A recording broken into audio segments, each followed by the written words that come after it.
Presiden Prabowo Subianto berencana melakukan reformasi di tubuh Kepolisian Negara Republik Indonesia atau Polri.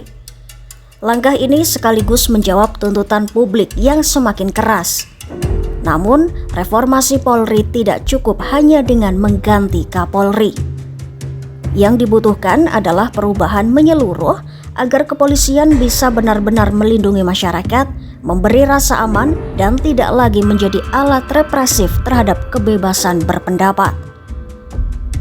Kabar pergantian Kapolri Jenderal Listio Sigit Prabowo sudah santer beredar sejak Jumat 12 September 2025 malam. Namun, DPR menyebut hingga kini belum menerima surat resmi dari Presiden. Publik menunggu, tetapi banyak pihak menegaskan agar perbaikan Polri tidak boleh berhenti hanya pada pergantian pucuk pimpinan.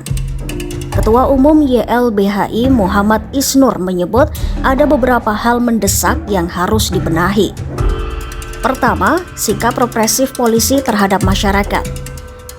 Ia pun mencontohkan dua insiden besar ketika polisi bertindak represif, yaitu bentrokan besar saat unjuk rasa akhir Agustus hingga awal September 2025 yang menewaskan sedikitnya 10 orang dan melukai banyak lainnya. Selain itu, tragedi Kanjuruhan tahun 2022 juga menjadi contoh kelam ketika 135 orang tewas akibat penggunaan gas air mata di stadion dan melukai lebih dari 500 orang.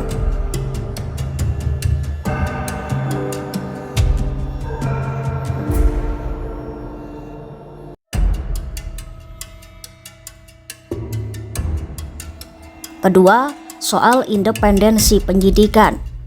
Banyak kasus menunjukkan adanya intervensi, pemerasan, bahkan rekayasa.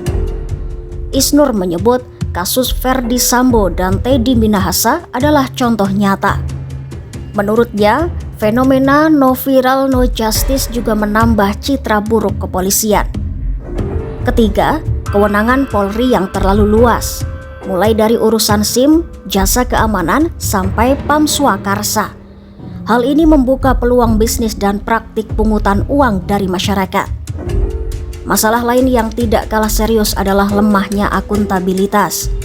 Direktur Eksekutif Amnesty International Indonesia Usman Hamid menilai pengawasan Polri masih sangat lemah, baik internal maupun eksternal. Ia menyebut Propam dan Irwasum tidak berjalan efektif. Kompolnas kurang berfungsi, sementara DPR kerap hanya memberi pujian. Padahal menurutnya, pengawasan sangat penting untuk mencegah penyalahgunaan wewenang, korupsi, dan pelanggaran HAM.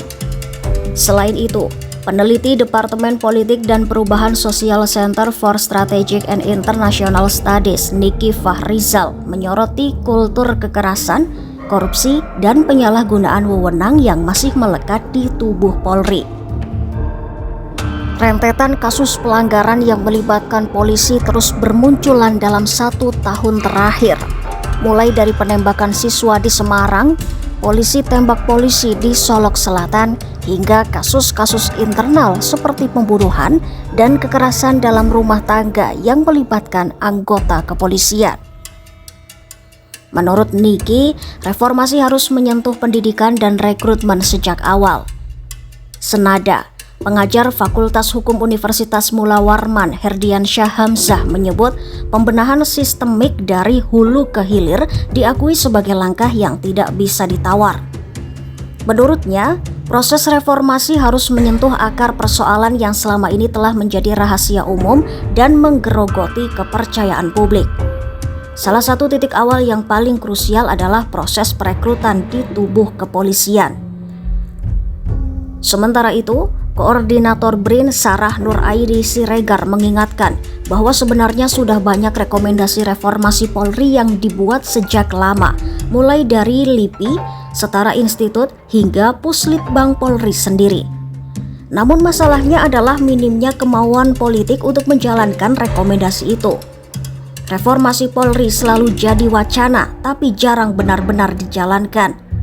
Karena itu, momentum reformasi kali ini seharusnya tidak hanya sebatas pergantian Kapolri. Sarah juga mengingatkan, sebelum melangkah mereformasi Polri, perlu ada penyamaan persepsi mengenai seberapa dalam persoalan yang membelit institusi Korps Bayangkara tersebut. Kajian masalah mesti dilakukan secara komprehensif, didukung data dan hasil kajian yang objektif.